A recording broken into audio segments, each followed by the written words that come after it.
Hi, I'm Tony from Yacht Controller, and I'm extremely pleased, but not just pleased, I'm honored to be here with Bob.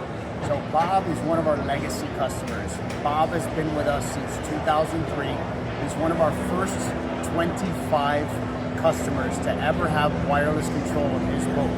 And throughout the years, Bob has gone from our original version, which was tough selling back in the day, to our evil Yacht Controller, and now to the latest and greatest in our Maximal and Optimal series line from the new generation Yacht Controller.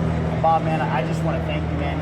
It's men like you. You said, Tony, I've helped you sell probably 100 Yacht Controllers, and that might be a direct statement. You've indirectly helped me sell thousands of Yacht Controllers. You personally helped me grow this brand and this product with my partner Jerry Burton, and we can't just say enough to say thank you, man. I really appreciate everything you've done for us. You bet, Tony. Well, thank you for providing a really good quality product. I really like it.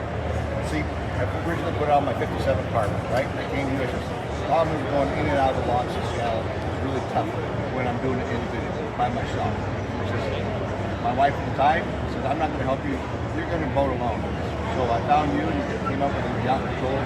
This was a great piece during the day. I look back and said, oh my God, it brings back memories. It's just tough memories. The stuff that you guys have improved on has been amazing. It's on my 72-foot Ocean Alexander now. I absolutely love it. And I'm going to upgrade to the newest one. It's going to give me directional control, gives me the joystick option, and more than anything else, why I really want it now is position loading. Because I do a lot of boating by myself or with my young son. So I want to be able to also bring in my smaller fishing boat. We also tow a 27-foot boat. It'd be great to do a position hold when I come into the port. I put my fender's leg, bring my smaller boat up next to me, get all done all by myself. So I appreciate it, Tony. Thank you so much.